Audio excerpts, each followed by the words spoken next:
How's everybody doing? Good? Good. Warm enough? Good. Yeah, right? We'll warm up soon, I'm sure. Yeah. So I guess we've been speaking so much about what it means to be global and what it means to be local. And I guess it might be worthwhile at this point in the event as well just to think about what does it actually mean to be global now versus being local? What does that even really mean to brands now? One of the ways that maybe in relation to AI that's relevant here is to think about how AI models understand that. I've been doing a lot of work with this notion of neural media, which is a kind of term that was coined by this theorist, K. Lauder McDowell, who tries to frame AI in relation to a broader sort of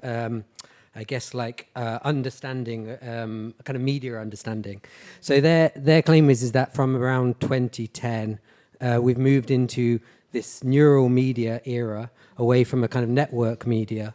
So a move from kind of social media as we kind of understood it into this kind of new kind of whatever era. And that also implies a kind of different way in which the model kind of understands and organizes things. So their claim is that sort of rather than a sort of a network and understanding things in kind of network terms, which from around, I guess, 1990 or so to around 2010, we kind of collectively kind of thought of things within kind of network and understanding. So neural media understands it much more in a kind of a multi-dimensional context. So within kind of AI models, there's a thing called embeddings. Embeddings are kind of any piece of collection of kind of data, I guess, or kind of content that has a whole set of different connections to other embeddings, and those embeddings are determined by kind of values of connections between them. What this means is that what seems like to us as something very kind of local or connected to us, maybe for the model, may be very, very distant. And what something that seems very distant from us maybe very close and maybe very local within a kind of this kind of model logic. And those kind of things that it can be connected to could be both another kind of user, or a piece of content, or a piece of advertising, kind of anything that the model kind of can kind of capture in some way. So I think that also means that actually not just a kind of distance thing, but also what we are actually kind of local to or local with is also, we have to kind of potentially kind of rethink that in some way. So it's not just like we're locally here, we're human beings here, but we could also be like part of a local network that is including a whole set of things that we don't even really know about or are conscious of. So I think that sort of understanding of sort of, the kind of new understanding of what distances and what relationships or relations are within this kind of multi-dimensional dynamic or kind of system is, I think we need to start to think about that in some way. Yeah, I love that. The actual technology itself is sort of just rewriting the paradigm on what it means to be global versus local. I mean, I think also just the thing, I mean, I think like one of the terms that has been used to kind of understand this is more understanding it not necessarily in kind of like global, but as in kind of planetary. And I mean, you may have heard this kind of term of like planetary scale computation, but that's kind of like understanding that actually you maybe have a kind of local relationship with something on the other side of the world. So I think that's a kind of interesting way to kind of, I guess, like just to begin to understand it. Yeah, I mean, that even comes to one of the questions that we had earlier, which is why is it that, American teens are nostalgic about skins, right. different time. But what's your take on global versus local, or if you want to bring anything in I think it's such an interesting time. I feel like big tech in a way has become almost, for some people, maybe not everyone, but for a lot of people, the enemy at the moment, because I think it is so scary, and there is a lot of, I think there's a lot to embrace, but I think there's also a lot to fear. Recently, we're hearing like there could be 20% of job loss, like this bloodbath of job loss that may be coming our way, and that, suicides from people going into ChatGPT psychosis. I think there is this whole other side that we like have to be aware of and address. And I think big tech has made global also feel very like homogenized and very flatlined, as the earlier speaker was talking about that as well, like the culture flatlining. So I think in, I guess, the horseshoe way of there's always a culture and then a counterculture, I think that pushes people to embrace locality and tangibility, and we kind of see that come to life really nicely with Rosalia's like recent album release of Lux, and how it's such high fidelity and it's so crafted and beautiful, and I think that's like part of these swings that we'll keep seeing, where people are pushed into more extremes. And that's also part of big tech's kind of MO, isn't it? That we're constantly polarized and constantly pushed into these two poles. So that's kind of how I'm thinking about global and local now. Maybe also because my work is partly with very global brands where we're trying to become as interconnected, as mass, as reach as possible. And then on the flip side, I work for Positive Retail, which is very local, very on the ground. It's a neighborhood community store, which is all about inviting people in and speaking to them and having local events, because there's so much beauty and importance in that. But yeah, I don't necessarily think that one is more powerful than the other. I think they both have their place. But I think we're in those interesting times where we're going to constantly see this horseshoe effect where we swing from one pole to the other. Are you feeling that too, Ella?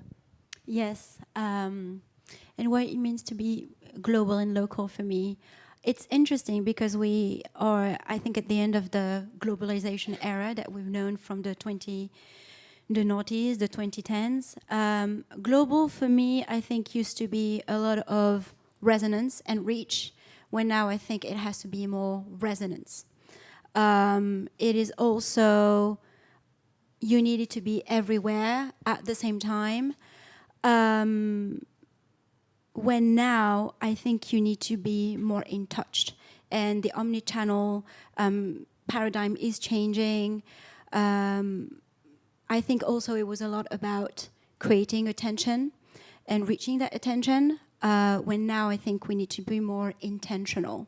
So global with the help of local, and I think this is this intertwining relationship that they have, will have to be more meaningful.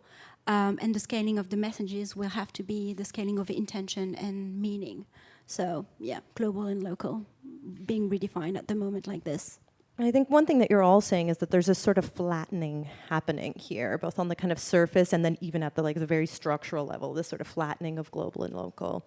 When we think of big global brands as well, is it a lot harder then for them to feel truly local in spaces when they're thinking about their strategies and how they actually interact with people? Is it harder now? Would you say it's harder, different, or? I would say different. I think, again, partly driven by the climate that we're in and internet culture, everything is speeding up. So I feel like brands are also better at learning the game and the codes, and there's many of us helping them to do that as well. So I think they are able to create a full sense of intimacy. I think also at the same time, there's so many. The audience has never been more plugged into marketing and like how marketing works and dissecting marketing. And even if we take like the recent release of the Marty Supreme marketing with A24 and the Timothée Chalamet like 18-minute video, that then gets dissected by all of these hot takes and TikTok takes on what was behind that and why did they do that. So I think people are so hyper aware of the marketing game that I think when brands are trying to do faux local, it can be taken as like inauthentic. I don't think that means they shouldn't do it, because I think it's really important for brands to connect on a local level, and they have a lot of power that they can use to help communities and support communities. But yeah, I think people are a lot more discerning today. I was thinking maybe the actual idea of having a kind of like global position itself is a sort of an identity in a way that is as kind of relevant as having an incredibly kind of, I guess like local position as well. I guess in a way I'm thinking, going back to the thing about like how these kind of models understand positioning, I think like these different scales are, any brand could operate simultaneously on an incredibly kind of planetary scale, but also on a local scale. and all the scales in between. And each one has its own characteristics and I guess capacities and sort of potentials and risks, I guess. And so I guess the kind of smart brands are the ones that are able to understand that, and I guess like have the team to be able to kind of respond to that in a kind of effective way. But it seems, yeah, that kind of being able to occupy different positions simultaneously and that not feel in contradiction feels like what smart brands should be doing, I guess. Yeah, I guess contextually, when you think about it, we're seeing the rise of buy local movements, for instance, really driven by a lot of kind of economic nationalism. We see it sort of everywhere across the globe. Obviously, it's existed forever, but it's sort of, there's been these inflection points, let's say around tariffs and the like. What does it mean for global brands and global branded content when people are starting to also push away these larger corporations and say that they want, like they're looking into supply chains, for instance, and you know, the sort of thing that you wouldn't typically think, you know, a consumer would do. Like they're considerably more empowered to be able to, you know, take a look at these things, and they want things to be local. What's a global brand to do in an age of economic nationalism? It's a very good question and important question. And I think this is where AI needs to be used in a very regulated or having, again, like James was saying, our human agency into that. So whatever can be made more efficient and frictionless to kind of free our creativity, and that sense of listening and participating and really engaging local communities is what is really going to be key. And to go back to your first questions about the redefinition of being local, it's no longer, and like what you were saying also, Daniel, it's no longer about just being in certain geographies at the same time and speaking their language roughly, but is really being local, is about understanding the emotions of humans and those little niches. And I think this is what the rise of local buying is about. Yes, it is about the geography, but also the history, the community, and all the consequences that trickle down from being local. And big corporations need to understand that, and it doesn't mean that it's mutually exclusive. And this is what would actually mean to be global for real nowadays. Is by showing up with that sort of sense of connection to the local. Yes, and that will bring all the more texture and all the more credibility, I think, and legitimacy to brands to really understand each and one of their consumers wherever they are. And for instance, using AI to collect that data is great, but as of now, I think we're very much data rich, but very much insight poor. So we need to learn. And AI is not only about doing or facilitating things, but how can we make sure that we really learn from our local intricacies? One way to understand AI models is to think of it as principally a kind of like bureaucratic technology, rather than sort of like something that is able to kind of generate wonderful creative whatever outputs, but principally it's like really good at kind of organizing things in ways that are you know, beyond the scope of individual humans and maybe even kind of collective humans. So I think in something like that you can then think about it being used for, say, for instance, like infrastructural or supply chain. So things that are kind of like about the organization of certain kind of activities or processes. And I think the thing that I was thinking off the back of that is that the idea of building local models that are relatively kind of self-contained, rather than using kind of like big LLMs or like building kind of local models that are much more bespoke and much more designed for the members or whoever is kind of using that. So I think there is something interesting about this kind of like, even on the kind of the tech side of it, like thinking of certain kinds of structures or certain kinds of models as kind of locally built and locally kind of run. The other thing I was just thinking of was, and it's not really to do with AI, but just I think there is quite a useful or interesting blueprint, was I've been recently doing some kind of research on the brand Telfar, and Love them. yeah, So good. kind of incredible. I mean, just really, really incredible brand. I mean, yeah. I mean, there'll be people writing about this about them. But I mean, like one of the things they won this prize back in 2017 or something like that, and they got something like $500,000 or something like that, and prize money, and they invested most of that in understanding their supply chain system and going over to China and working with manufacturers, et cetera, et cetera. When the pandemic hit, they were in a much better position to be able to kind of understand what was possible, what the timescales were, et cetera, so they could continue kind of working, I guess, or continue supplying their customers, et cetera.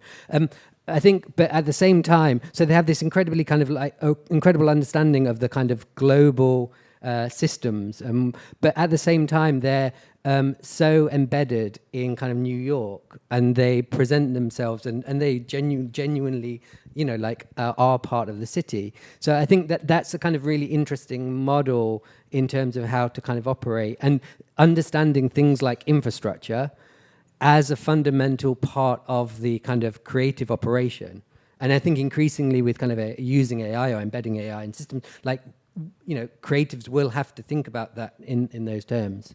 Yeah, Telfar is really interesting. So their pricing model as well, which was all around lowering the price when there was higher demand because the per unit cost was going to go up. So it was like actually using intelligent systems in supply chains And I for think egalitarianism and access, which is a beautiful sort of case study. Yeah, and I think like building infrastructure so that they had some control over these systems. So, I mean, they were very clear, I think it's in 2020, they made this kind of like public announcement. They said, like, within a year, we want to be out of the fashion system. We don't want anything to do with the fashion system. We don't want to sell to wholesalers, anything. Like, we just want to create a system where we can sell directly to our customers, who we see as kind of our members, et cetera, et cetera. And so they build a system to do that. And now they have this Telfar TV, and they principally use that as their vehicle to communicate and kind of have a kind of relationship with their customers, members, etc. So they're not reliant on things like the big platforms. They still use the big platforms, fine, but they're not reliant on them, where previously they were reliant on Insta, etc., to sell stuff. And, you know, like Insta will like change the algorithm, and therefore, you know, like it prioritizes this rather than that, and then they're completely screwed. So like they were very kind of clear about the fact that they needed to build their own and have some kind of ownership of their infrastructure to be able to do the kinds of things that they do. Mm-hmm. And I think that's just such an interesting in the light of what's currently happening across the industry, where AI is really accelerating content production. That, you know, when we talk about slop, right? You know, many clients or just, you know, brands all over are saying that they're going to use AI to accelerate global content production by like 300% and things like that. But that is the antithesis of what you're speaking about with Telfar, which is, you know, being very heritage and very story driven. You know, how is AI and slop culture changing the way that consumers are actually interacting with brands and branded content around the world? At the moment, we're still in the very like early stages of brands using AI in that way of like making lots of content for Instagram or for TikTok, like video-based content, because we're still in that moment where there's quite a lot of pushback on that. I'm sure that will continue to grow. In what way, I'm not too sure. I definitely don't think brands should be kind of trying to hop on the trends of like ballerina cappuccino or tung tung sahur. Like, I don't think that's going to land very well with the audience.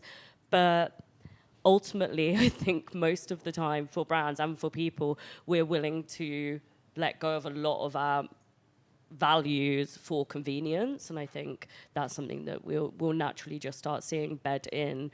But I'm not 100% sure what it will look like yet. I would hope and wish and rather that brands were using it in the way that you were just talking about, Daniel, where it's like, actually use it to do something really useful that like strengthens your brand and makes you more profitable and makes your brand more successful and still allows for loads of creativity. Like, use it on production lines and supply chains and all of those things instead of making like a TikTok video, which, right? like, no one needs it.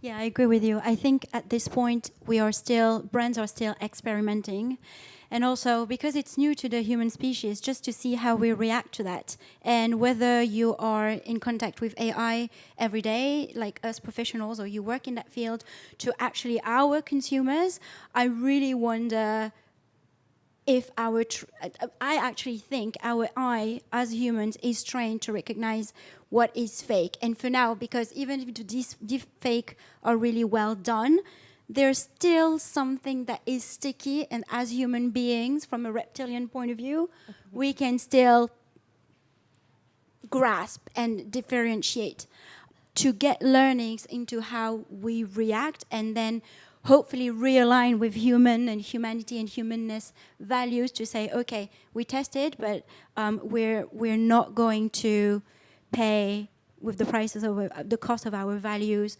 or what makes us who we are, just for the sake of convenience. This is my hope. And when you look at examples of brands giving back, if we still are going to the supply chain kind of topic, or even more, it pains me to say that I'm not a pro Starbucks, but they're really good at being a global brand. They're everywhere, even in China, and we know it's a very difficult territory to get in. But also, I think recently, back this summer, they opened their 50th community store. And I don't know if you're aware of that, but in terms of supply chain, they do ask for local furniture makers, ceramic makers, perhaps coffee producers, etc., to furnish their local store. Then also they do offer, with the profits that they have, training, CV, networking, skills kind of workshops for their employees so that can grow as well. And also it does help just bringing more life and enliven the neighborhood and the community. So at so many different levels, they manage to really understand what the challenges, the problems and the needs a local neighborhood needs. Then maybe there might be AI facilitating a few things, but even if there wasn't, it just shows that the humanity in understanding the local nuances, the flavors, is still really key. That's such an important part of the kind of like ethical sort of planning around a business as well. And I'm led into my next question kind of perfectly, just about brand spaces. And knowing that like in real life is still one of the most important ways for brands to reach people. Even though we overstate digital realms, we're still shopping in stores, we're still in retail environments. And being in a place with people, or getting their attention that way, is so important for heritage and storytelling. What are some of the most interesting developments that you've seen in local brand storytelling, similar to what Ella just mentioned, on the ground? Again, like Telfar opened their first store in New York recently. And I think what is interesting about the store is that they, I think it's for 3 or 4 days a week, it's a store. And then the other days of the week, it's used as a broadcasting studio. So like for creators. So they film kind of content in there.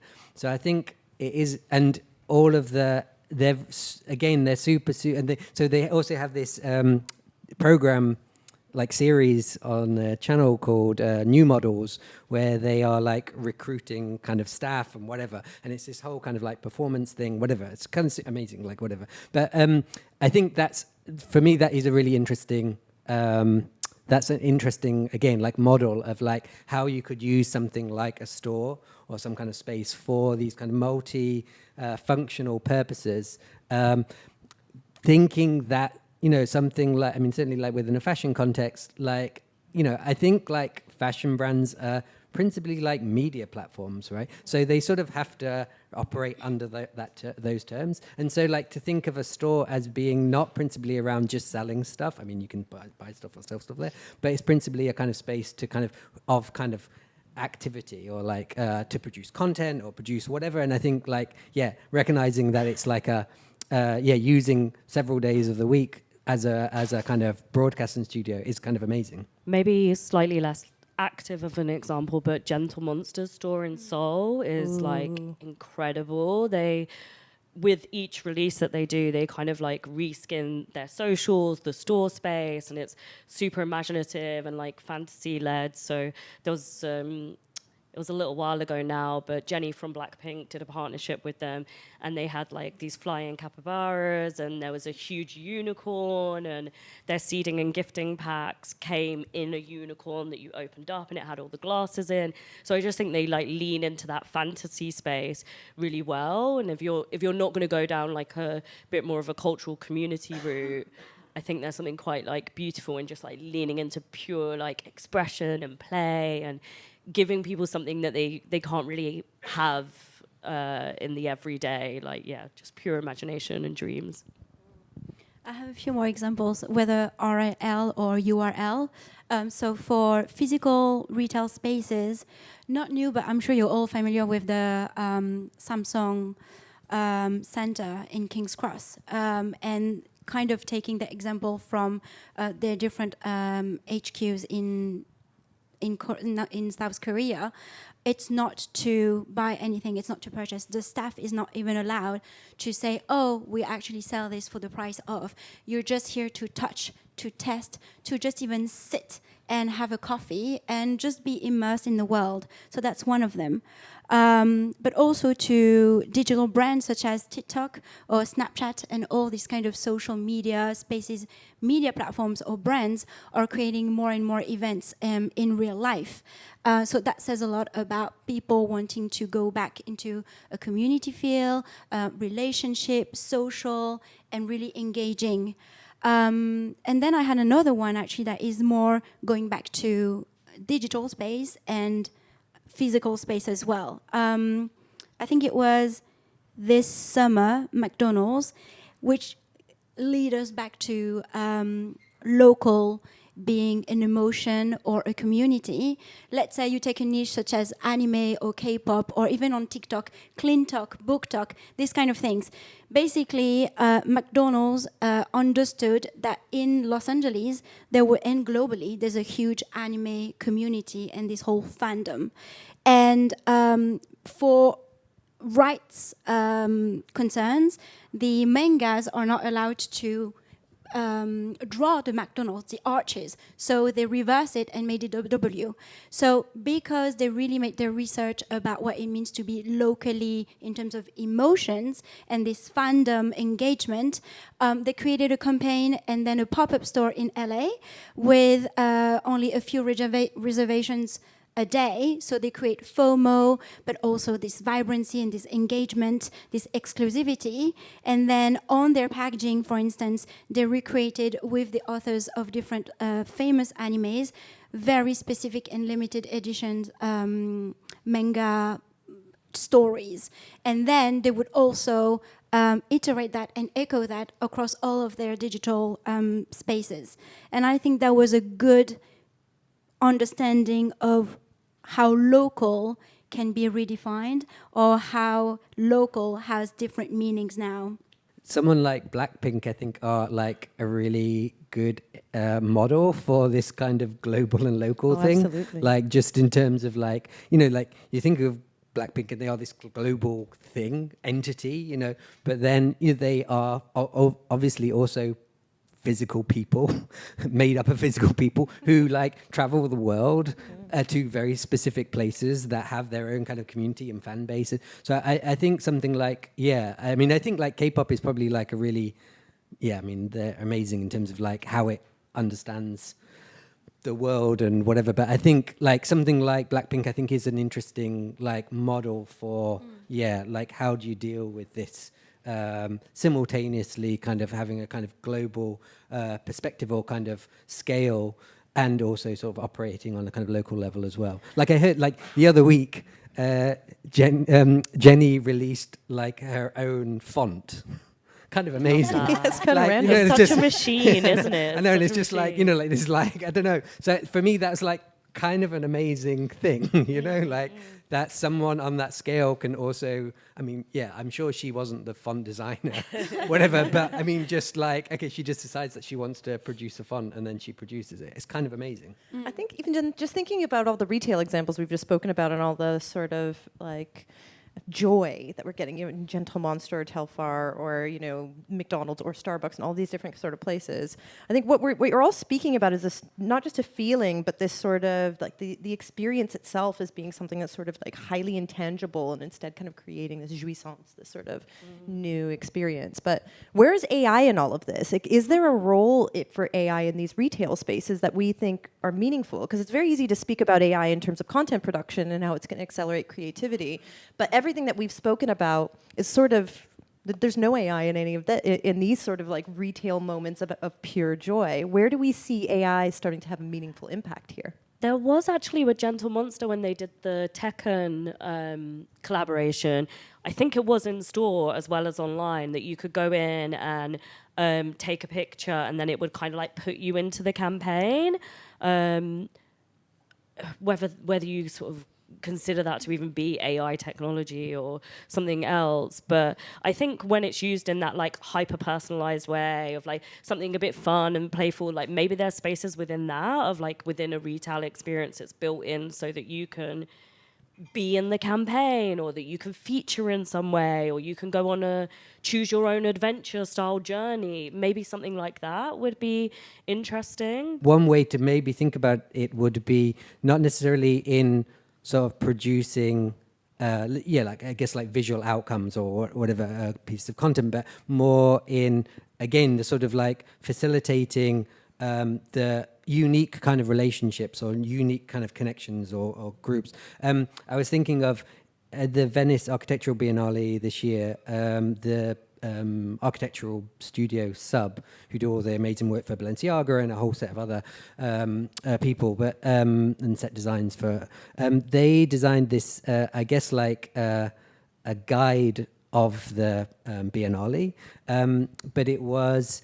Rather than just kind of giving you a kind of like, okay, you're near this piece of work or whatever, it would try to understand how you're feeling through a set of prompts, etc., and then respond. It would give you kind of guidance based on that. So that, I mean, it's very crude to a certain degree, I guess, but like where it's leading to potentially is this a system that has some understanding about you and is trying to kind of respond to that in some way. And that could be based on purely like information that you give it in a kind of conscious way.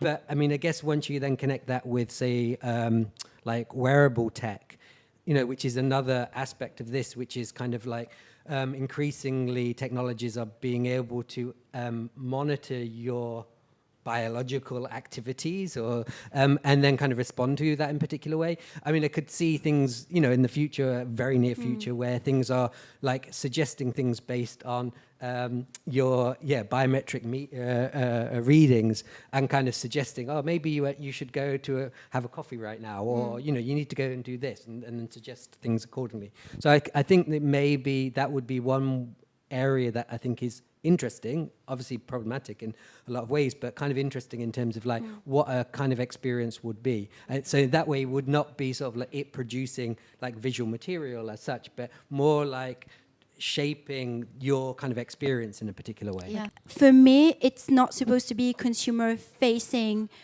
only or majorly. It should be what works in the background so that then human faces, beings, relationship, experience, engagement then come to the forefront. And then I think this is maybe what Coca-Cola was doing really well 2024 up to now. In China, again, they used AI as the back office to enable people to share their faces. So in their city, in their street, in the neighborhood, it was their faces on the posters. So they had a campaign where basically they would choose fans across different countries, and they would have the chance to greet their favorite teams and the different players, no matter the countries they were in. And it was 18 countries, 15 languages. But then AI, I guess, had to be the translator and making sure that everything from the control room was neat and on point. But again, the back office, making the players and the fans shine. And that's that point about really engaging communities. How should brands be? We're speaking about AI and efficiency and all of these other things, but at the core of what we really want to get to is how to make meaningful experiences for people. What should brands be doing to make these sort of meaningful experiences for people and communities? I think they should look at consumers being beyond consumers. I think the concept of fan and fandom is really true nowadays, because you have this invisible yet such strong shared feeling of loyalty. You have the same rituals. You show up in the same places, in the same spaces. You share the same engagement and feelings. And so that is all the intangible stuff that we really need to tap into. Again, as local being the feelings, the humanity, the understanding, the emotions, the meaning, rather than just being the geography or something like that. So pushing that concept of consumers to fans with all that, the fire and the humanity and all its aspects that it really brings together. There is a space for having kind of like developing relationships with these models in some way. Like, I guess at least kind of to acknowledge that is happening, and I'm not necessarily sure that we should resist it just on a kind of, I would think, like a misguided sort of like moral position. I think like we form relationships with a whole set of artificial entities, like even or like develop parasocial relationships with like even human beings that we don't actually have any real sort of like actual kind of like like contact with as such. So I think in that sense, yeah, my senses would be that you could develop kind of genuine sort of local or genuine kind of relationships with entities, as much as it could be with other human beings. Mm-hmm. And that, I think maybe like, I think from a brand perspective, it would be to kind of acknowledge that, but do that with, I guess, like sincerity and some sort of, I guess like commitment to it. Mm-hmm. I personally would feel that's what a brand could do. It's like the Instagram bots, right, that you've seen where it's like sort of looks like Kylie Jenner. I'm sure that many of you have used those before, where it's just a random bot and, yes.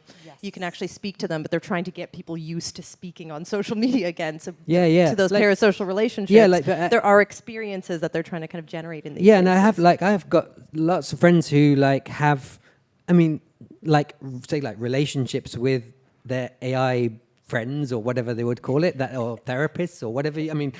And it's not like they know that it's an AI system. It's not like they're stupid, but they sort of recognize that that's the kind of dynamic of their relationship, right? But is that, in terms of meaningful experiences, do you think that those experiences will be as strong as the other ones that they might be able to create? Like, do you feel like is AI overhyped, I guess, in these spaces when we start to think about the experiences that brands can give to their consumers? Somewhere where I've seen it used really powerfully on the back end is working with one of the biggest global sports brands. We developed a way of being able to communicate with like thousands of their top runners or like kids on the ground that are playing basketball, and used it as a way to like tap into cultural insights that were able to feedback loop into the brand, but also then the brand was able to test like new campaigns that they had coming out or directions that they were taking, and able to kind of garner live feedback on a global scale and then segment that by a local us using the segmentation, we were able to then break down what does that mean for everyone locally, and then how should they operate and how should they behave. So I think that can be a very meaningful way of using it, like insights gathering, understanding, segmentation. They might not be the like sexiest things in the world, but they're actually very powerful and can make you able to connect in a really different way. Yeah, definitely. I think question to all of you. What do you think is the most exciting part of AI's potential when we're specifically thinking about kind of retail and brand experiences? I think for me it would be that it's able to, I guess, like surface relations and sort of patterns that are sort of unperceptible to kind of humans. And I think that for then that kind of enables potentially kind of interesting dynamics and relations to kind of emerge. But obviously that's a kind of a second step, I guess, after that. But I think this idea that actually it can actually perceive things and sort of understand things and build connections between things that are seemingly like disconnected or not related at all. I think there's something very interesting in that, and I think if used in a sensitive way, etc., and intelligent way, then the outcomes of that, or using that in order to produce experiences in whatever form, is possible. And I think that those experiences then would be genuinely interesting, meaningful experiences. The human is a major part of that, and Almost the human amplified. Yeah, and like a creative team, etc., would be a major part of that. So it's not. I mean, it's absolutely not sort of like automating the whole thing and just assuming that like some AI system will just be able to generate a really interesting blah blah like film or advert or. I mean, like, yeah, that's not that interesting, I don't think. But actually to think about it in terms of like it's able, again, almost like as this kind of like bureaucratic technology or this a kind of symbol generator, it's able to sort of like draw patterns or form patterns that are seemingly or not possible for us to perceive. But then once they've made it, we can kind of understand it. And, that's how it's being used within sort of like scientific work and kind of, and so it's kind of a similar principle in that regard. What shifts in digital culture, or really culture at large, do you think that we might actually just be overlooking with all of this chat about AI? Just to be more human and to tap into so many things that we don't even know, understand, fathom, comprehend, or even imagine about ourselves and our capabilities. Because it feels like we're relying or trying to be too comfortable. And again, that's a very human evolution trait of I'm going to make myself very stay put, comfortable, but that's the riskier thing. And so we need to really be conscious about the fact that AI is this facilitator, this amplifier, this bureaucratic help. So again, we can really shine as human species. Like podcasts as an example of, and I say this just because I think what maybe is interesting, something around, I'm not suggesting, the future's podcast. What, guys, listen, right? This thing called podcast.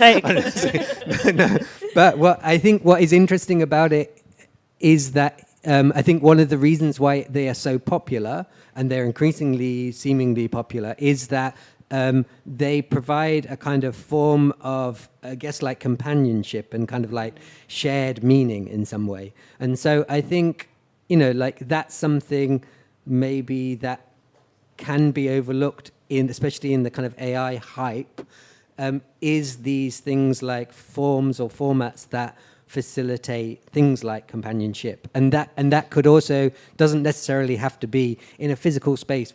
It could also be over, like a recorded conversation between people. It can take multiple forms. But I think, something like that would be something that I think has been overlooked in the kind of AI hype, etc. Oh, that's interesting, because I've been feeling and seeing and hearing something different about podcasts, that perhaps people are a bit saturated with it, and especially whether if it's live podcast and you have real people interacting and you show the behind the scenes and everything, I think that's still great. But you have a lot of AI now tools that enable you to create podcasts. Let's say I put a presentation on Notebook LM, and then I want you to create a podcast, and I want an American woman and a French man to discuss that. I want the highlight points to be 1, 2, 3. Do me a 30-minute version and a 2-minute version. And it's incredible how human they sound. I don't know if you've, Oh yeah, but I guess what I would say would just be like, that would be, for me, that's like the equivalent of like saying, oh, you can produce a video using whatever. Yeah. And yeah, sure, you can do it. And it can look realistic, I guess. But, you know, I was just thinking like, I listen to Biz's podcast. Like, the reason why I listen to it is because it's, you know, like I have some, again, like, I guess like parasocial-ish relationship with those, the three hosts who are having a conversation with each other, who are like sharing bits about their life, their et cetera, and you sort of like feel part of it. I mean, I'm not saying in principle that may be able to be done by an AI system for sure, maybe, but I think what I was thinking was that like what I think the value of something like that as a kind of format, etc., is this a kind of like shared sense of kind of meaning and understanding of the world with people that you feel some companionship or some connection with on some level, you know. And obviously that is if you're listening to someone on a podcast, you know, you're not friends with them in any meaningful way, but you do feel like you have some kind of like like understanding of them and companionship on some level. Yeah. In an abstracted way, for sure. Yeah, and I think that goes back, or that parallels the fandom concept that I was trying to put out there. Yeah, I agree. That there's real kind of connection in there, and that's something AI can't touch yet, at least. What piece of advice would you give to brands that are here to keep in mind as they think about how to connect with culture and activate in real life? I would suggest to think about the use of it infrastructurally and avoid the use of it for sort of convenience. Because I think the use of it for convenience, well, my hope would be that would show up and people would recognize that and think of that piece of content or whatever output and then the brand as being cheap. But if you think about it from a kind of infrastructural perspective and think about how it can be used in order to facilitate, interesting experiences and production of interesting experiences, et cetera, then I think, there's merit in that. I think to build upon that and kind of to go back to what I was speaking about at the start with like the poles and the horseshoe theory, I think it's about like really knowing what you're trying to hit. So if it's about human connection and being very raw and being very real and being IRL, then do that. And if it's about being fantastical and otherworldly and imaginative and explorative, then maybe that's a place that AI does have a very strong foothold in. But I think it's about like knowing what extremity you might be trying to connect on and activating upon that. I think when you want to be human, but you're using loads of tech to do it, that's definitely when it falls into that middle, soupy, sloppy space that I think it just doesn't connect with anyone. And to build on that, it feels to me that basically it says don't be opportunistic with AI just because your competition or cross industries is doing it. Just do it for the sake of doing it. If it doesn't bring added value and real meaning to your brand, to your consumers, to your fandom, and where you're trying to go and achieve and how you're trying to grow with your consumers, don't try to jump on the wagon just because. Have a clear goal or a few steps in the journey that you are embarking upon. Daniel, Rihanna, Ella, thank you so much for coming to speak with us today. So thank you everyone as well. Are there any questions for Daniel, Rihanna, or Ella? I am curious, Daniel, maybe this is a good question for you since you're an academic. Where do you think people should be reading about AI? Like what texts or voices do you kind of look to? Because I think there's so much like thought leadership on LinkedIn about AI, but they don't really know what they're talking about. So I'm kind of curious, as someone who's like studied it for a long time, what do you think people should look to? I mentioned Kay Lauder McDowell. I think they did a series of essays looking like kind of outlined this notion of neural media I mean, they're interesting because they are, I guess, like theorists and artists, but they also run the art and AI research lab at Google in Silicon Valley. So, and they sort of are very embedded within the actual kind of mechanics and sort of workings of, you know, like, so I think they're really interesting, and they've also published a number of books writing with AI in various kind of ways. There's a really interesting book that's just come out called Exo-Capitalism that kind of proposes a new understanding of what capitalism is, which is very sort of algorithmic or sort of AI sort of connected in various ways, and how computational kind of thinking or computational logic is shaping how value is generated, I guess. And their proposition is that kind of it's operating almost indifferent to kind of human activity. Horrifying. Horrifying, yeah. But it is interesting in terms of like how so that's a useful way in terms of like interesting kind of, yeah. Who else I think that could be interesting as a... Both those writers have been on Little Internet's podcast. On so New I feel Models, like, yeah. on New Models. Yeah, I mean, I think as a kind of podcast or whatever, like New Models is really interesting in terms of this intercultural context. Yeah, I think also, I mean, again, on a kind of cultural context, maybe the writer Alex Kecho is really interesting in relation to sort of actually how it connects or how it kind of impacts human subjectivity and identities and things like that. So yeah, so that would be my, yeah. Ella, you said something earlier on about data rich and insight poor, which is a phrase that I've used quite a lot. I was wondering if any of you, but especially you, had any examples of how brands are using kind of innovation and technology to better capture data signals to aid their understanding of local trends in the context of today, local trends and culture. And Rihanna, you gave a lovely example, and I therefore wondered if you all agreed, is that maybe the role of AI? So behind the scenes, but, you know, to Karen's question a little later on, what's the role of AI here? It sort of feels like that might be it. And I wondered if you had any other examples of really aiding our insight and capturing those signals that we maybe struggle with. We've built a system of using conversational tools to gather insights at scale, and it's something that we've found to work incredibly well. And what we've done is we've built a system where you're able to send out what feels like hyper-personalized messages to the audience that you're trying to gain insights from, and they feel as if they're having a one-to-one conversation through WhatsApp, so people can do it at home in their own time. We also set them like creative tasks, so it might be like if you're in Tokyo, go out and take pictures of how, I don't know, the sneakers that you're seeing on the streets or how pant legs are changing or whatever it might be.